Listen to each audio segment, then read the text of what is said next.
Hi, welcome to Nina in the Kitchen. Today I am honoring a request from Nellie. I call her Nellie, I'm not quite sure how to pronounce her name, but anyway. So Nell asked for an Italian cake that is not tiramisu, and I get that. I'm over the whole tiramisu thing myself. This cake is called a cassata. It comes from Sicily. Sicily is the dessert capital of Italy. That's where cannoli comes from. There are a few other desserts, but this one is a cake that was served at Easter time, and now it's really year-round. It's refreshing. It's not too sweet, which I like. Typically, people will buy this cake at a bakery, but you can make it at home. When you do, there are so many variations on it. So I'll talk about the classic, and I'll tell you variations, and so here we go. This is a cake. Now, typically, it would be made with sponge cake called a pan di Spagna. I have made this and served it to a class that was actually made out of pound cake, and it was delicious. This is a cake that I made using a yellow cake mix from a box. I swapped the water out for milk. Instead of oil, I used butter. I added this flavoring called Fiore di Sicilia, 1/4 teaspoon in here. What this is an orange flavor with vanilla, and it kind of has a rum taste to it.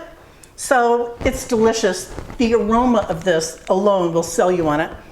You only need a little bit, but if you can get some, it's perfect. If not, you can use almond extract, you can use vanilla, it doesn't matter.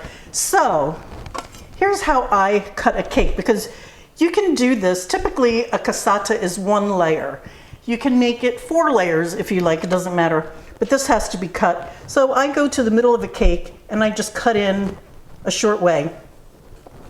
And then I turn, and as I'm turning, I'm trying to keep that center cut that I made. And if you put your hand on top, you can feel what you're doing. Oop, I just cracked it. Oh well, that's okay. On this cake, it doesn't matter. So now we have these 2 pieces. Let's put that off to the side. So now what you want to do is put a little soak on this. In a saucepan, you're going to put 1/4 cup of sugar, 1/4 cup of water. Let that come to a boil. When the sugar dissolves, you add 2 tablespoons of rum. Now, I didn't use rum. I'm using amaretto. And the reason is because this cake traditionally has a layer of marzipan on top of the cake. Sometimes it's wrapped around the cake, but I'm not using marzipan today because it's just a little too fussy.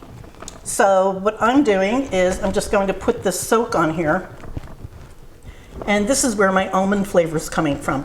You can use rum, you can use anisette, amaretto, Grand Marnier. You can use orange juice if you want to keep it non-alcoholic.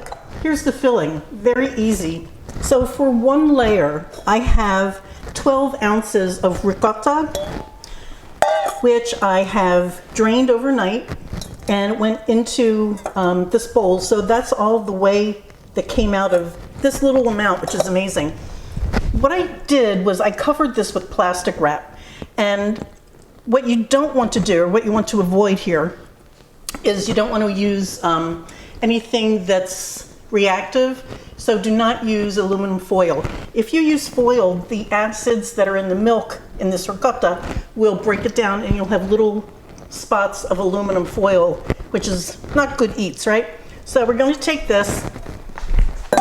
The ricotta goes right into a bowl. This is about a 1/2 cup, 3/4 of a cup. It depends on how sweet you like it. And that was confectionery sugar, or icing sugar, if you call it that. I also have 1/2 teaspoon of vanilla and another little bit of rum. That was a white rum, or whatever flavoring you're using. This is a 1/4 teaspoon of cinnamon. That's exactly 1/4 teaspoon. And you just mix this up. Pull the cake back. This really has fallen apart, but that's okay. You'll see what happens. So now this whole thing goes in between the 2 layers. Spread this out evenly. These pieces go back on.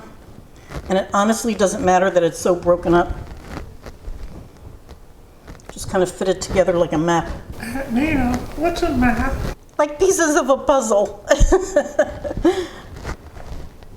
There we go. So from here, and this is why these cracks don't matter. From here, you're going to take 2 sheets of plastic wrap.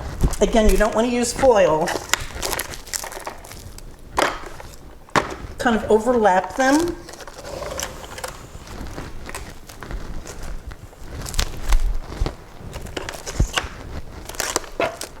This whole thing goes right on here. Boom. Wrap it up nice and tight. And this goes into your refrigerator for at least 10 hours. Overnight is best, and you can keep this for days. I think the longest I've ever kept one is probably 5 days before eating it. So just let it soak, let it sit there, and what you get is this. This is a cake that I made earlier, and what happens is this sponge becomes very soft. The moisture that's in the ricotta cheese kind of permeates everything. It blends together and it becomes sort of like cake and ice cream if you were to melt it. That's the texture. But then there's also more cake than that. I like to do a little crunchy thing in my cakes, just for a textural difference, and I'll get to that in just a minute. But so this cake is now ready to be iced.